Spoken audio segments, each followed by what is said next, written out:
Connecting Matillion to your preferred cloud data platform is a simple process, which we'll walk through in this short video. Start by clicking on your projects in the top left corner of the designer. This will bring you to the Project Explorer. Click on Environments, and then the Add New Environment button, and choose a name for your environment. On the next screen, you'll enter your platform or warehouse credentials, including account, username, and password.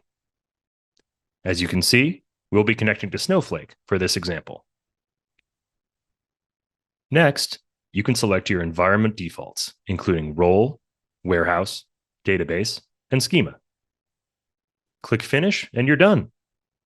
You'll see your new project and environment listed in the Project Explorer, and you can get back to the designer and start building pipelines. Thanks for watching. We hope you enjoy your experience with the Data Productivity Cloud.